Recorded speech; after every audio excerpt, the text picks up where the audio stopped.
तो फिर हेलो भाई, उम्मीद करते हो कि बढ़िया होंगे। तो बिना किसी बकचोदी के चालू करते हैं। तो आज एक्चुअली तारीख है 9 सितंबर, 9वां महीना 2025। तो आज मैंने ट्रेड करा लंदन में, और बाकी के बाद में बताता हूँ। सबसे पहले मैं लंदन की ट्रेड्स पर जाएंगे। तो मैंने लंदन में ट्रेड करा जीजे में। जीजे के बहुत सिंपल बायस थे। सबसे पहले तो तुम देख ही रहे होंगे, मैंने अपना बायस डिसाइड कर रीसेंट प्राइक्शन के हिसाब से। तुम देख ही सकते हो कि अभी भी ये जो न्यू वीक ओपनिंग यहाँ पे प्रॉपर तरीके से फिल आउट नहीं हुआ था, और यहाँ पे दो स्टैक में इक्वल लोज थे। प्लस मैं आई नो यहाँ पे बंच ऑफ लो लिक्विडिटी थी बिग टाइम फ्रेम की। लेकिन तुम ट्रेंड देखो ना, डाउन ट्रेंड, तो मार्केट मेरे हिसाब से टूवर्ड बेरिश जाना ज़्यादा पसंद करेगा। बट मैंने यहाँ पे क्या चीज़ नोटिस करी, दो इक्वल लोज बने हैं बेशक से, लेकिन इधर एक दो फेयर वैल्यू गैप्स। तो मार्केट डेफिनेटली एक reverse retracement to the upside as a continuation में जाएगा, at least in fair value gap का रिस्पेक्ट लेने के लिए। और हुआ भी यही, बिल्कुल सिंपल वो था। मैंने देखा बिल्कुल प्री मैच्योर सेटअप था। एक्चुअली हुआ क्या, already break of structure plus में ये फेयर वैल्यू आपका रिस्पेक्टेड था। बट जैसे इसने 1 मिनट का ब्रेक ऑफ स्ट्रक्चर दिया और इसको 5 मिनट का ब्रेक करा, मैंने तुरंत ट्रेड कैप्चर करा और यहाँ तक का मैंने टीपी रखा। और जैसे कि तुम देख ही सकते हो कि मैं चाहता तो यहाँ तक कर सकता, लेकिन मार्केट लिटरली बहुत जल्दी मूवमेंट दिया, इसलिए मैं अपना टीपी यहाँ तक ड्रैग नहीं कर पाया। उस बात का दुख नहीं है, लेकिन मैंने ट्रेड कैप्चर करी पीआरईसी और प्रॉपर डिसिप्लिन के साथ। इमोशनल डिसीजन नहीं लिया, प्लस में अच्छी ट्रेड थी। और मेरे मेन बायस तो ये थे कि मेरे को पक्का पता था कि ये लोज शिफ्ट होंगे, प्लस में ये जो अपना गैप है फिल आउट होगा। तो मेरे हिसाब से ये स्मॉल ट्रेड मिलने के बाद मुझे इसके रिस्पेक्ट, फेयर वैल्यू गैप के रिस्पेक्ट के बाद reverse contraction to the down side trade लेनी थी। बट मार्केट ने देखो तुम करा गया, मार्केट लिटरली इधर मैनिपुलेट करिए। मैं break of structure plus third count पे कुछ भी ऐसा कंटिन्यूएशन जिससे मैं जा सकूँ ट्रेड के लिए तरफ, मैं वो देख रहा था। लेकिन हुआ क्या, आई डोंट नो क्या हुआ, पर 145 पर तुम देख ही सकते हो कि 145 पर लिटरली एक डिक साइज की कैंडल बनी। और मतलब मेरी मेजर ड्रॉन ऑफ टीपीज जो मेरी ये इक्वल आवरली लोज थे ये वाले, और मतलब तुम देख ही सकते हो भाई, मतलब कभी एग्जीक्यूशन मिला ही नहीं मुझे। मेरी जो रिवर्स कंट्रेशन सेटअप था वो अच्छा, मैंने ये वाला पहले सेटअप ले चुका था, तो भाई ठीक ट्रेडिंग डे गया। बट इसके लिए कोई सेटअप ही नहीं मिला इसका। ये मैं बहुत खुश हूँ कि यार बायस सही गए प्रॉपर, जो मैं प्रेडिक्ट करना चाहता था मेरे अकॉर्डिंग बायस हुए। बट मैं को एग्जीक्यूशन नहीं मिल पाया यार। आराम से लिटरली 70 से 80 बग्स बनते हैं इसमें। चलो ये तो कोई बात नहीं, लेकिन अब आ जाते हैं गोल्ड पर। तो गोल्ड में एक्चुअली हुआ क्या, मेरी सबसे बड़ी बेवकूफ़ी, market potentially fucking up trend में है हेलिया, ठीक है। मार्केट ने ऑलरेडी तुम देख ही सकते हो retracement to the down side दिया, प्लस में फेयर वैल्यू गैप का रिस्पेक्ट दिया, प्लस में लिक्विडिटी ले ली।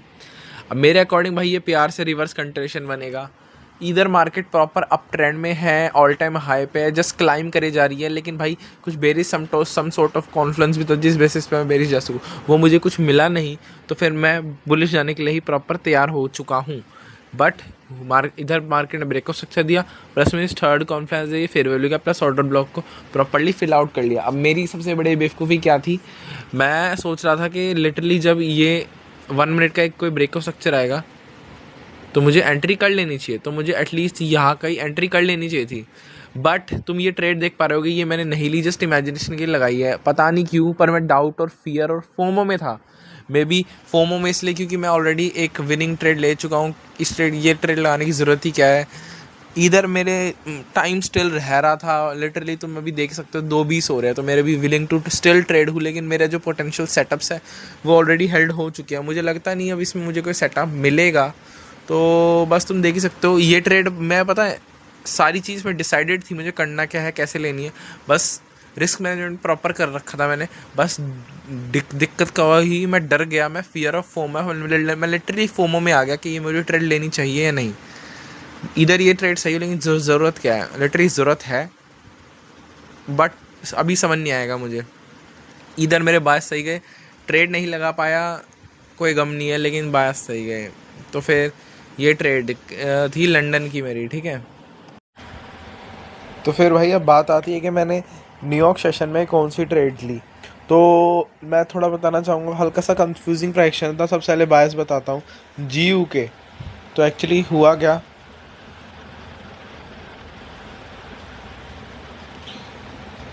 जीयू में some sort of interesting situation थी। रीज़न मैं बताऊँगा। सबसे पहले मार्केट तुम जैसे कि देख ही पा रहे होगे अप ट्रेंड में है, अप ट्रेंड में थी उस टाइम। बट उस टाइम मार्केट यहाँ पे थी, क्या बोलते हैं, इस लो पे थी। अब मेरे को लग रहा था भाई reverse contraction to the upside heavy हो सकता है, लेकिन मार्केट ने क्या करा, मार्केट और फॉलो हुई, और ये जो कैंडल देख रहे हो तुम, ये वाली ये एटलीस्ट यहाँ तक आई, और फिर मेरे हिसाब से रिवर्स कंट्रेशन हो सकता था, ठीक है। और देखो तुम यहाँ पे मार्केट ने ब्रेकअप स्ट्रक्चर दिया, प्लस फिब का मैं चाहूँ तो यहाँ से फिब का भी ले सकता था, फिब का भी वो दिया है, और यहाँ फिर न्यूज़ आई, और एट द एंड फिर यहाँ पे जो मेरा एक्सपेक्टेड टीपी था फेयर वैल्यू गैप का मिड, वो एट द एंड हिट हो गया एज ए रिवर्स कंटिन्यूएशन। ये ट्रेड मैंने बहुत लेट देखा, और उस टाइम तक मैं इंडेक्स और गोल्ड में एक ट्रेड ले चुका था, इस वजह से मैंने ये वाला ट्रेड नहीं लिया। ये इजी पीजी ट्रेड हो सकता था, ये मेरे को लिटरली 6, 6:30, 7 के आसपास मिल जाता प्रॉपर कन्फर्मेशन के साथ। इधर इस ट्रेड पे ध्यान देना था। मल्टीपल एसेंट्स को यही वो होता है, थोड़ा हल्का फुल्का घाटा कि भयंकर प्रॉपर ना टाइम नहीं दे पाते, तो इस चीज़ पे ध्यान दो। प्लस में गोल्ड में मैंने 2 फक्ड अप ट्रेड्स ली, जो मैंने लंदन सेशन में प्रॉफिट बनाया था सारा मेरा गया। तो गोल्ड के बारे में बताता हूँ। सबसे पहले तुम देख ही पा रहे हो कि मार्केट प्रॉपर ना अप ट्रेंड में है, और तुम देखो कि जो लो है और ये फेयर वैल्यू गैप है, मार्केट ने इसको रिस्पेक्ट करने के बाद टूवर्ड अपसाइड की तरफ मूव दिया, ठीक है। और मार्केट अभी यहाँ के मिड कंडीशन में है, तो मैं मानता हूँ कि मार्केट जो है इधर या तो कंट्रेशन ज़्यादा चांस है हैवी जाने के, ठीक है। पर मार्केट ने उस टाइम कुछ कंडीशन ही ऐसी बनाई कि मेरे को बेरिश जाना पड़ा। रीज़न बताता हूँ मैं। मार्केट खुली, अगर मार्केट को ब्रेक देना था, ये वाला ब्रेक दे दिया था, लेकिन थर्ड कॉन्फ्रेंस कुछ दिया ही नहीं, और फिर एट द एंड फिर नीचे के साइड से ब्रेक दे दिया, ठीक है। अब इसमें मेरी सबसे बड़ी बेवकूफ़ी और सबसे बड़ी गलती क्या थी, मैं थर्ड कॉन्फ्रेंस के लिए नहीं रुका प्रॉपर तरीके से। मैंने 2 ट्रेड लगाई, तुम देख ही सकते हो, बेरिश में, क्योंकि मुझे भाई देखो स्टार्टिंग में तो मार्केट ने अपसाइड की तरफ ब्रेक दिया, कुछ हुआ नहीं, फिर डाउन साइड की तरफ ब्रेक दे दिया, मुझे लगा थर्ड कॉन्फ्रेंस का मस्ट रिस्पेक्ट करेगी, और इस वजह से मैंने इक्विलिब्रियम मार्कआउट करा, और मार्केट ने किसी भी चीज़ का रिस्पेक्ट नहीं करा। और तुम देख ही सकते हो कि प्रॉपर कंटिन्यूशन में सेटअप ही दिया है।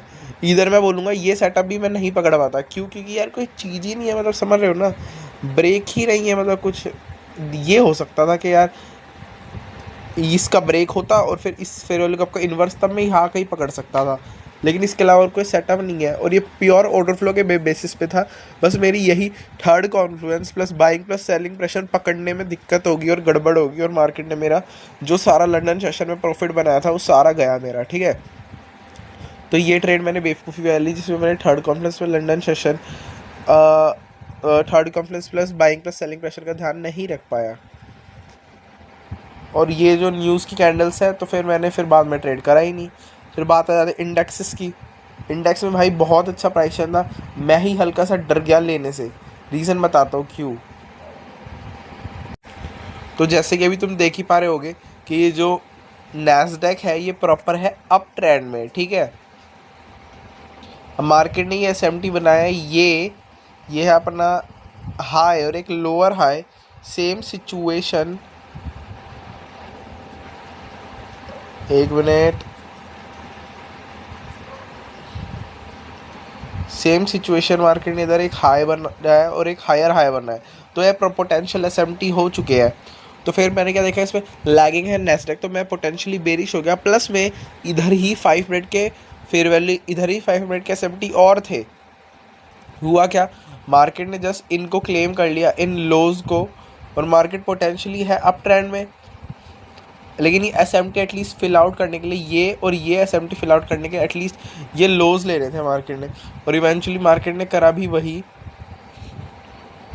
देखो वो बड़े टाइम फ्रेम के एसएमटी है यहाँ पे, और ये छोटे टाइम फ्रेम के यहाँ पे, ये एक आवरली लो है, ये एक आवरली हाई है जो मार्केट ने क्लेम करा ईएस में, ये एसएमटी बनाई यहाँ से लेके यहाँ तक, और वही सेम सिचुएशन नैस्डैक में मार्केट ने इसको क्लेम करा, और उस ईएस में मार्केट ने क्लेम नहीं करा, लेकिन नैस्डैक में क्लेम करा। देखो नैस्डैक ईएस में बस ये मेरे एसएमटी थे, लेकिन मैं इसको कैसे समझाना चाहता हूँ कि जो मार्केट है इसमें मार्केट ने क्या करा, अप ट्रेंड में है भाई, पोटेंशियल एसएमटी बना दिए, तो बेरिश जाना चाहिए, लेकिन मार्केट ने चलो ये up trend but retracement to down side market proper continue करेगी, और वो मुझे कैसे पता, एसएमटी बनाए हैं, प्लस में एक प्री मैच्योर लिक्विडिटी स्वीप दिया, छूटते ही मार्केट ने ईएस में ये क्लेम करा एक हाई। इसका मतलब market literally retracement to the down side continue करने के लिए प्रॉपर तैयार है, ठीक है। ये जैसी चीज़ मैंने जैसी ये चीज़ देखी, मैंने प्रॉपर मार्कआउट करना चालू कर दिया। लेकिन इससे मेरी सबसे बड़ी गलती होगी, एग्जीक्यूशन 1 मिनट का ही बैठता। मैं लिटरली ये ट्रेड लेने से डर गया। ये देखो यहाँ कहीं ब्रेक हुआ और थर्ड कॉन्फ्लुएंस ऐसे और प्योर ब्रेक डाउन साइड की तरफ सेलिंग प्रेशर। अभी तो भाई समझ नहीं पा रहे होगे, लेकिन यही सेटअप था भाई। नैस्डैक में ज़्यादा वैलिड है, नैस्डैक में तो प्रॉपर पोटेंशियल एसएमटी भी है। ये देखो एक हाई और एक lower high,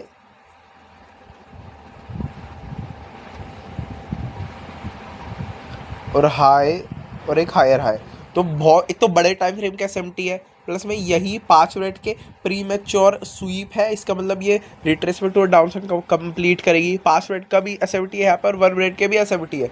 market super bearish थी, पर मैंने ट्रेड नहीं लिया क्योंकि मैं लिटरली डर गया था कि यार के क्या पता एसएल वगैरह हट, लिटरली साइकोलॉजिकल दिक्कत आ गई थी। बायस सिंपल थे, मार्केट अप ट्रेंड में है, रिट्रेसमेंट और डाउन साइड है। रिट्रेसमेंट और डाउन साइड को कंप्लीट करने के लिए मैंने देखा अपसाइड की तरफ बड़े टाइम फ्रेम के आवर्ली एसएमटी है, और एक प्री मैच्योर स्वीप मार्केट ने छूटते ही क्लेम कर लिया, और 5 मिनट के वहाँ भी एसएमटी बने, और उसके बाद फिर 1 मिनट के यहाँ पे भी एसएमटी बने, और फिर ब्रेक इधर का ही दे दिया होगा मार्केट ने। और थर्ड कॉन्फ्लुएंस तुम देख ही सकते हो, मार्केट को पोटेंशियली जा रहा था बेरिश और गई भी। मेरी थिंकिंग सही थी, लेकिन मेरे साइकोलॉजिकल लेवल मैं देख पाया कि मैं बिल्कुल नहीं कर पाया, कि प्रॉपर मैं एबल टू टेक ट्रेड नहीं था। मतलब मैं बहुत ज़्यादा स्केर्ड था क्योंकि ऑलरेडी लॉस हो चुका था मेरा। तो अब मैंने ये बिल्कुल ओवरऑल उसमें समझा ही दिया है तुमको, मेरे हिसाब से तुम प्रॉपर समझ ही गए होगे। तो ये इस ट्रेड को मैं नाम दे सकता हूँ यार, ये था मेरा कंटिन्यूशन ट्रेड, रिवर्स कंटिन्यूशन मैं बोल सकता हूँ पोटेंशियली, क्योंकि ये रिट्रेसमेंट और डाउन साइड को मार्केट कंटिन्यू कर रही थी। हाई प्रीमेच्योर क्लेम कर लिया, और उसके बाद फिर तुरंत 1 मिनट के बेसिस पे मेरे को सेल जा सकता था, लेकिन मैं ही गधा बेवकूफ़ ड्यू टू साइकोलॉजी फकड़ा नहीं ले पाया। इधर मेरा कल मेरा ब्रेक ईवर गया।